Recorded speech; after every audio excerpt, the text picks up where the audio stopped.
Hey YouTube, Mike the Alpha Hoarder here. Thanks for joining me today. So I want to give you all a warning right at the top. This is a negative Nancy video. It's really not all that negative, really.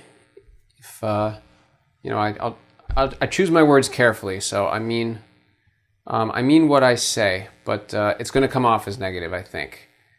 And I know some people enjoy my channel, specifically because I try to focus on the nice side of the collecting.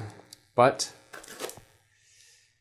this is how I feel, and avoiding it indefinitely feels dishonest, so I'm going to share it. And while we talk about this particular topic, we are going to audit a series of alpha lots that I purchased off eBay. It has been a while since I found or bought lots on eBay. A couple years ago, you could find them all the time. And I don't know, there's something fun. It's fun about getting them. You know, usually from the photos of the listing, you've got a general sense of what to expect, but it's always hard to be sure. The photos are never as close up as they might be. So there's some excitement to it. Each of these featured at least one sort of low-level rare or a decent uncommon. So, it'd be fun to see what the condition is and all that stuff. So I went for it, bid on a couple of them. There wasn't that much competition, to be honest. But such is the market these days. Anyway, I'm looking forward to this. Should be fun. I haven't really bought many commons in a while either. I've just been focusing on specific collection pieces, which I'm going to talk about today. So, yeah, all around, should be fun. But anyway, that brings me directly to the first topic I want to talk about, which is I am planning to spend a lot less on collectibles in 2024 than I did in 2023. And in 2023, I spent a lot less than I did in 2022. The reason for this is because it seems to me there's been a shift in the landscape of potential outcomes related to Magic the Gathering and the hobby, particularly as an investment instrument. So first off, before we go too far on this topic, just in case you're new to this channel at all, this stuff is extremely speculative, Magic the Gathering. Extremely speculative. It always has been. If you go back to my very first video that I posted on this channel, I made a point of emphasizing just how much of a speculation, treating these cards as any kind of investment really is. If you're doing this to make money, you're gambling, which is fine. I'm not judging. But we should be honest about it. Plain and simple. Myself, I do this because I love these cards, and I want to enjoy them.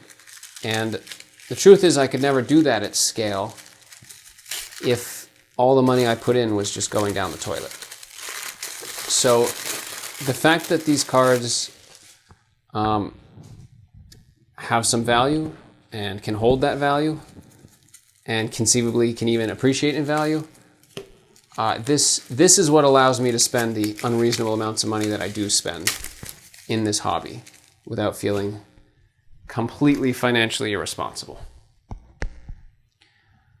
And so as long as I felt that the prospects of these cards retaining value, or even appreciating slightly, or even losing a little bit of value, as long as I felt that the outcomes could sort of land in that range, I was pretty satisfied. And when I started thinking about these like that,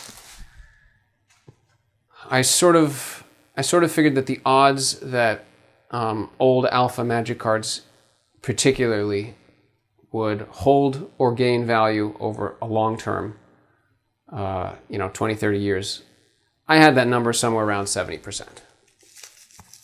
70% chance that they will, 30% chance that they won't. And what I mean by that is, if you look at the decision tree of life, so to speak, you can imagine a huge number of trails that life might take. And each of those paths could branch in a variety of ways. Each of those branches can branch further. It's not a solvable problem, but the goal is to try and estimate which branches are sort of leading in which direction. And then you kind of judge what percentage of the paths forward are favorable as you're defining that, and what percent are unfavorable. Look at that. Nice stack of alpha cards.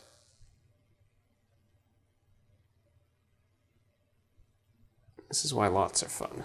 I don't really know what's in here, but looking forward to finding out. Let me give you an example of what I'm talking about, just totally horizontal to anything with collectibles. Let's talk about Tesla stock for a minute. Tesla, the company. And while we do that, I'm just going to look at a couple of these cards. Now, see, that is a really nice condition rare. Meekstone is a rare. All right, a little bit of surface clouding on the back. But the edges and corners are nice. Does the front have the same clouding? Not really. Wow, that is quite nice. There were a couple of different auctions here. I don't remember which was which, but I don't remember a lot of people bidding on this. Beautiful. Okay, so Tesla. Tesla is a car company, right? But is it just a car company? You know, the automobile industry has been around a long while, and so we know quite a bit about margins and the multiples and all that sort of stuff. There are some futures where Tesla is just a car company. And there are some possible futures where it's much more than a car company. Is EV adoption dropping? Or are just EV sales from other manufacturers dropping?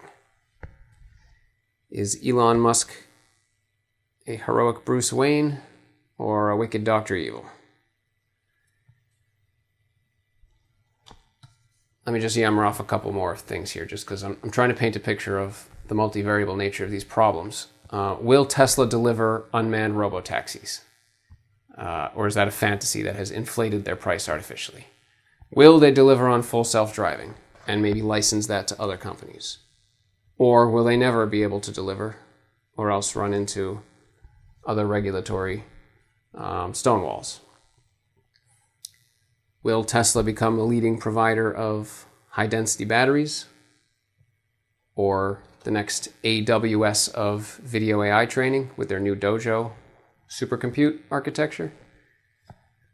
Will their Optimus robot become a major home staple, or else a major factory worker industry staple? Or else will it be nothing except a couple of cool YouTube videos? Will BYD crush them when they enter the American market?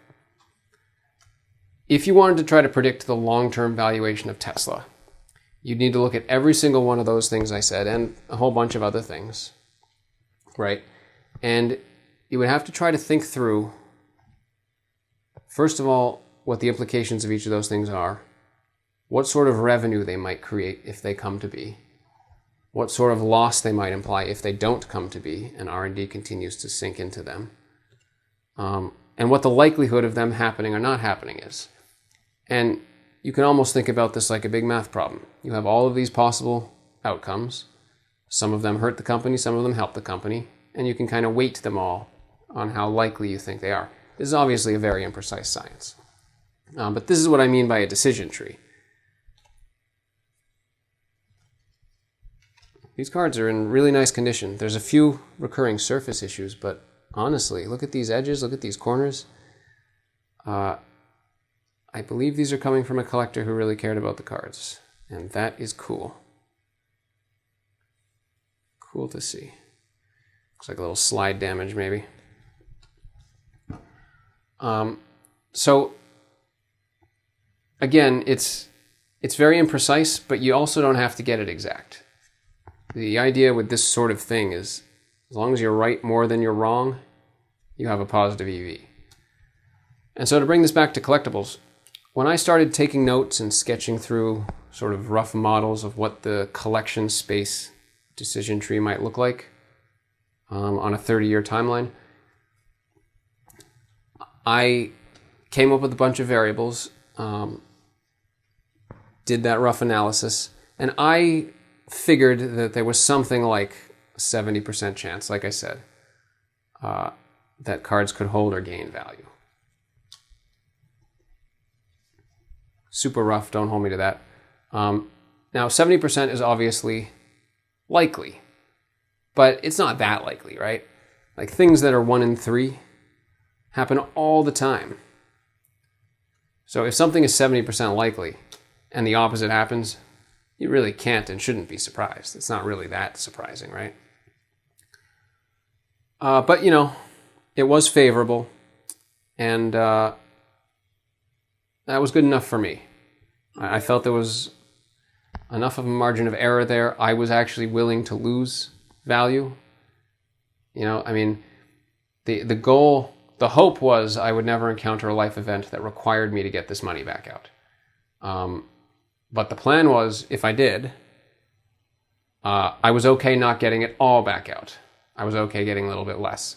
That's probably not, you know, how most people would feel, but that was part of my analysis. That's how I came up with those numbers. It all fit well with my personal risk tolerances.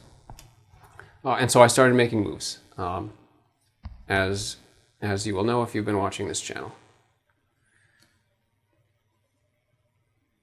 Now, the sort of variables that are relevant to this particular collectible category are things like what formats are popular and how do they treat old cards? How are those formats shifting with time? What is the mentality and approach to proxies and to reprints? What is the balance between pure players, pure collectors, the overlap? How are those two groups trending over time? What are the realities of the market depth and of condition rarity in cards like alpha cards?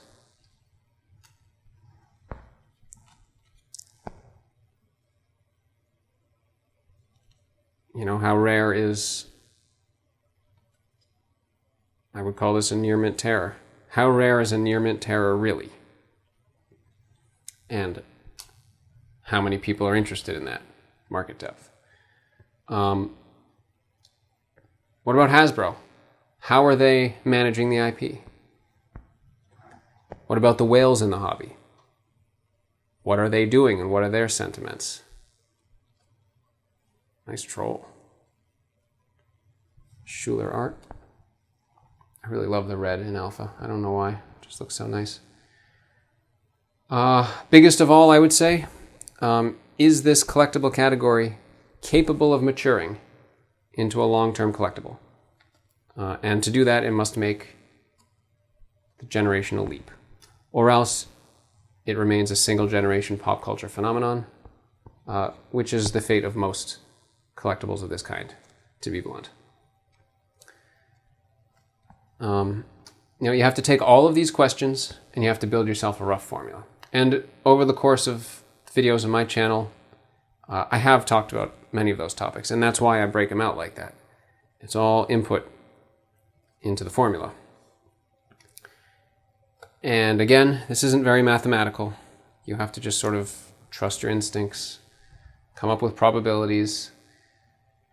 You know, everyone's going to come out in a different place on this, but for me, when I do that same analysis now that I did back when I started moving into collectibles, I am now almost flipped the formula. I'm landing somewhere like 40-60 in the worst direction, meaning I would say that there's a 40% chance that this stuff retains or increases in value long term. So I'm talking like over 10 years, you know, 15, 20, 25 years kind of thing. And a 60% chance that it does not. So, you know, let's just be clear. Let's pick this apart. Nuance is important. I might be exactly right on that prediction, and yet we still might see a new peak in collectibles in 15 years because 40% chance events still happen all the time, right? So I wouldn't be surprised in that sort of scenario. We could all look back in 15 years and chuckle at how conservative I was being. But if you're just asking me what I think is more likely today, Dark Ritual. If you're asking me what I think is more likely today, I just have to be honest, I think it is more likely than not that we have seen the big peak, and that we will not see this collectible category organically exceed the 2020, 2021 levels again on a long-term horizon. Now, that's not to say that there might not be some one-off events that cause short-term spikes. For instance, if interest rates drop abruptly and, who knows what, we could see bull runs. But I'm talking about on a long-term trend. I don't really see it anymore. And that has flipped my risk tolerance a bit. Given my position, given my exposure. So at this point, mostly I am just trying to fill in some sets. There are some cards I still want to complete, certain numbers of this sort of set or that sort of set, or particular pet cards that I'm after. Or sometimes things like this where the experience of it is worth it. I'm focusing a lot more on that. I am really not in my general accumulation phase any longer. And anything I buy at this point is with the understanding that I am considering it more likely than not that I will lose value rather than gain value in that purchase. And again, this is not about short term. Nobody can anticipate the market. No one can call bottoms or tops. I'm not saying it's all downhill from here. This might still be a good buying time because some of these prices may now need to correct from the drop from, the peaks of 2020, 2021. So, we may yet see a correction, which would be an improvement from today. I just don't see new peaks as being that likely anymore. And the primary driver behind that, the variable that I've talked about many times on this channel, is that generational handoff. I've had a bunch of conversations now with viewers of the channel. Great batch of cards. And I just got to say, I see almost no evidence in the current landscape that anything is bringing teenagers or, 20-something-year-olds into paper magic. I just don't see the evidence that is happening. And the larger the gap gets between the people that are playing and the people that might want to enter, the harder it's going to be for Hasbro to bridge. A big part of what brings people in is friend groups and play groups. And, if there's a 10-year age gap or more between the people that are playing and who the new target audience needs to be, it's just going to get harder and harder to bridge that. So I see very little evidence that Hasbro has the competence or the leadership to address this problem, now, which is when it needs to be addressed, as opposed to when it's too late. Now, again, let's be clear, there's still plenty of doors in the sort of world map of options that Hasbro might choose to open that could turn this around. I mentioned in a different video, almost as a counterexample to Hasbro, Nintendo. They had their Mario Brothers movie, and man, Mario is everywhere now. My kids are, my oldest is 7, my youngest is 3. And between the 3 of them, I've now been to half a dozen Mario, Luigi, Peach themed birthday parties. There were 1 million Marios and Peaches on Halloween.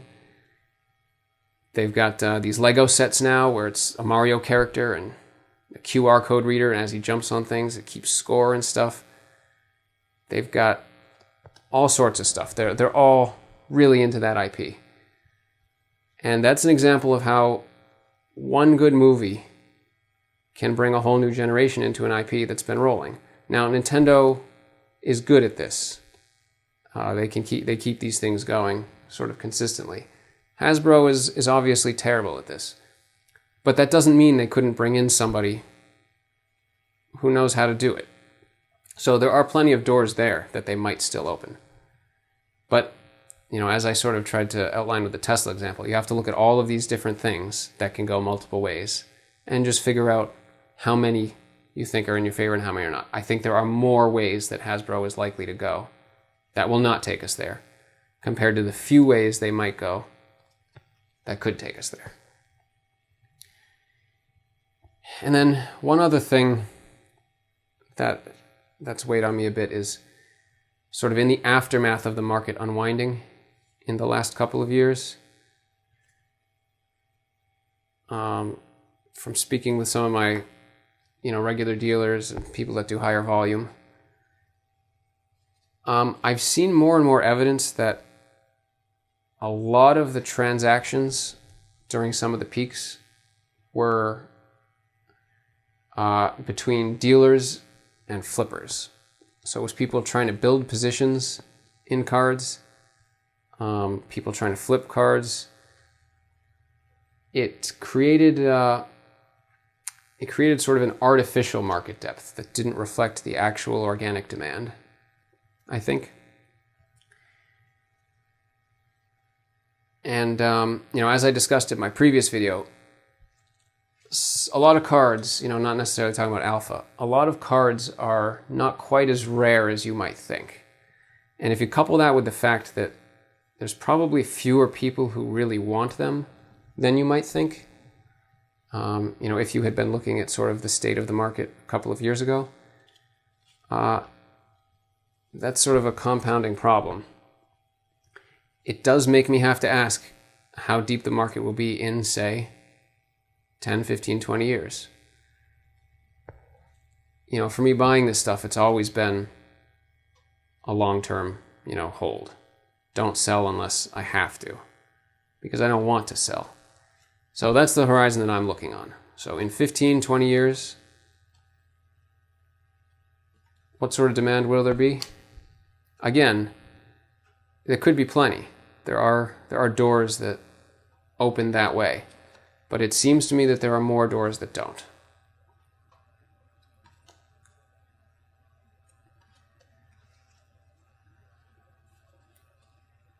I do love this, though. How cool is this? See, this is the sort of thing I feel like I'll just keep doing just because I enjoy it so much. But, that is a mentality shift. That's, if you're doing something just for its entertainment value, that is not in any way an investment. So, as long as we're making that distinction clear. That's a heck of a lot right there. All right, let's see. I guess I'll just wrap up by saying I don't have any plans to exit. That was never my thing. I was never sort of getting in this until I thought the tide was changing and then planning to get out. That was never where I was at. So this isn't really something that affects me much, except that it changes my approach to the hobby a bit.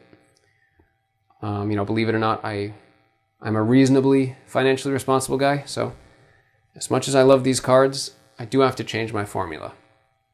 And right now, I'm really just focusing on particular collection pieces that I want.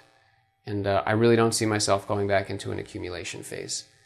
Even if we do see a short-term turnaround, the factors that I'm tracking are not the specific market movements so much as the larger variables, like Hasbro's ability to bring in younger players. That is the biggest thing that just needs to be solved. And 5, 6 years ago, there still wasn't a clear path, but there was a lot of opportunity there in that landscape. And a lot of time has passed and no progress has been made. And so that just feels like a door that's been closing. So my advice to you would be build a model to create a valuation of the hobby using the variables and the proportions that you think are appropriate. And then decide if the money that you're putting in is money that you need to get back someday or not. If it is, use caution. And if it isn't, then I hope you'll still join me here and we can keep looking at some cool cards together. So, great take today. Awesome lots. Really cool collections this guy had. I was talking a bit too much, I think, to stop and enjoy the cards, but hopefully you got a good look at them. And we'll pick up again next time. Thanks for watching today's video. And if you're hearing this message, then you're one of the special few who stays all the way to the end of my videos, and I appreciate you. Please give yourself a pat on the back, and I will be serving cake in 1 hour.